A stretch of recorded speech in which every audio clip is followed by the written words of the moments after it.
Jumbo guys, I'm extremely tired. This is the version of me when I'm tired. So let's go do this and then come back.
So I bought these shoes from City Walk, and yeah, so this is how they look like.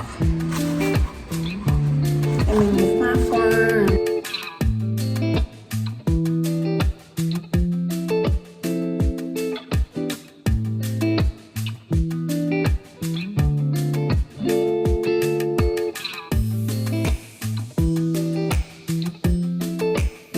I am now done with showering, planning myself, so I'm going to the next destination, and I feel amazing that I'm going to get a gift. Let's go. Pick this amazing gift for myself.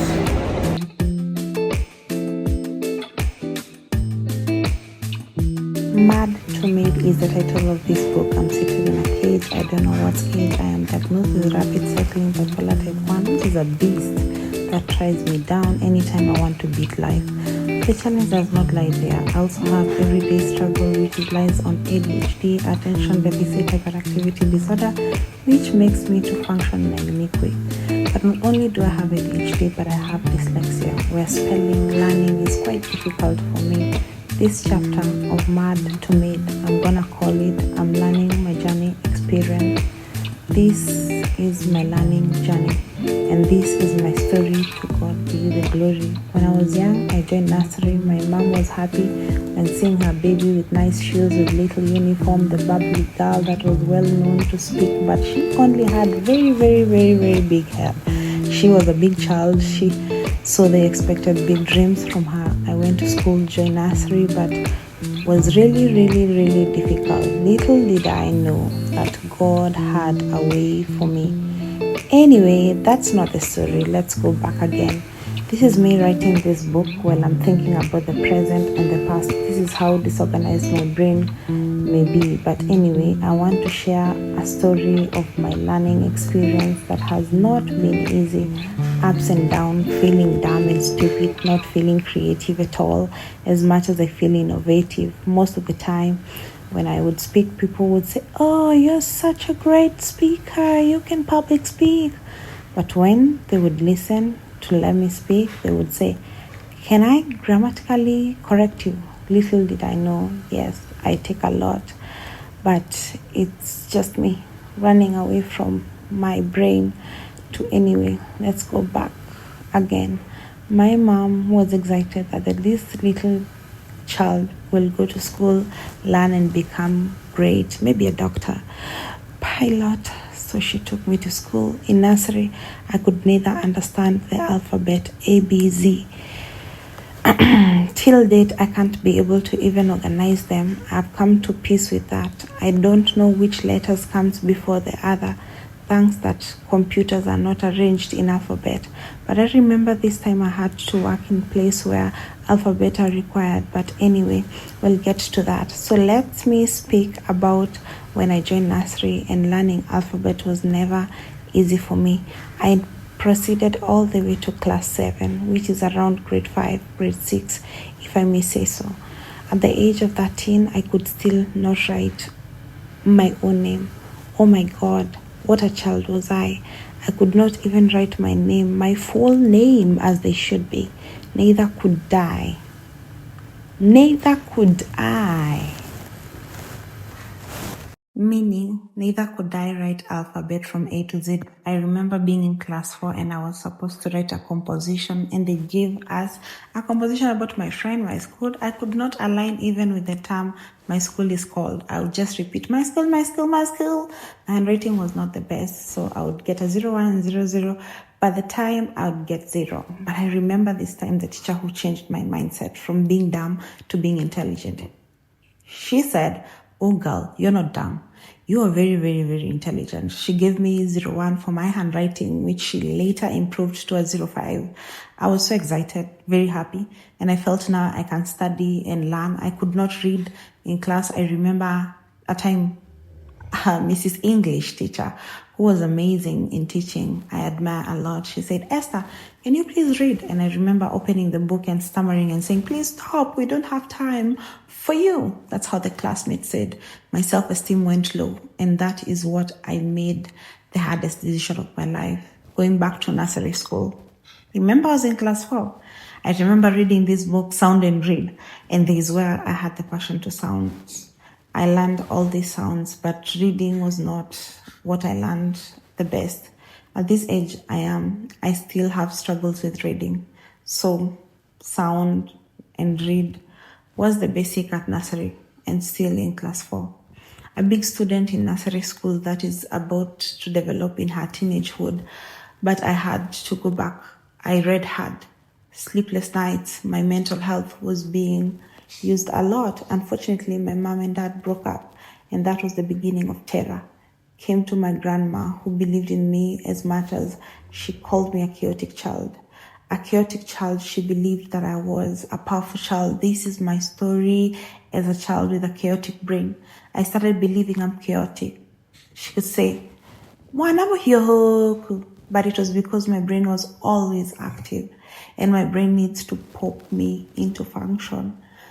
But I didn't know. How could my single parent mother afford to take me to a specialist who could help me with the dyslexia and the ADHD at the moment? So I still started learning my brain. I started using photographic memory. That is how I started passing. I head into the ability of me realizing that I was and I am hard of hearing, deaf on the left side, hard of hearing on the right side.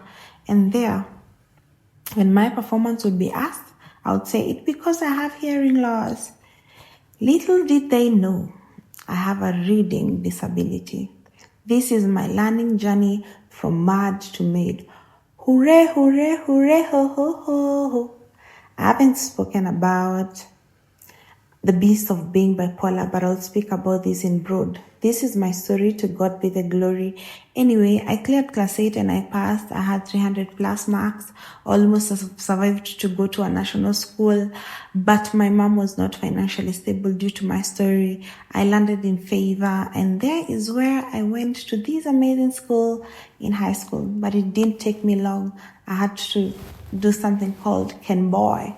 I had to run away from that school. But I was not giving up. I was not losing hope.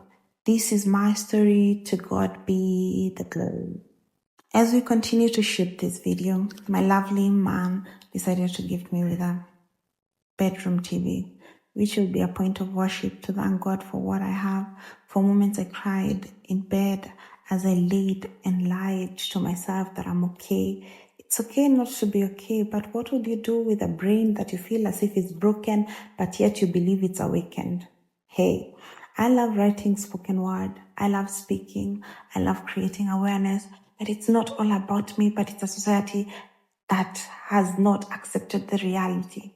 Mental health is a struggle, and that is what has always been my life. I've shared the early part of my life, but I've not shared everything in details. For those who are coming here for the first time, thank you very much. My name is Wangari Renata. Make sure you subscribe, leave a comment, even though it's an emoji. As I was setting up this TV, I watched this movie about Esther, and Esther had favor. That's my English name. And most of the time we get to feel like spirituality is not part of us. But life has really changed that right now I feel so firm in the foundation of who God has been. I had to do something quite amazing, but I'll share this later on. But God blessed me with a printing machine. Thanks to my man, I received a printing machine as well. It's really amazing. It looks so cool, guys. As this video reached to an end, I want to tell you, every dream that you have will come to pass. So that's me with the printer. See you on the next video. I bought a new wig to feel good as well. So see you in the next video. Love you, love you, love you so, so, so much. I just can't believe I need a new cochlear implant. But anyway, that's a video for another story. And guys, make sure you subscribe, like, correct me where I'm wrong. And I love you. Bye-bye.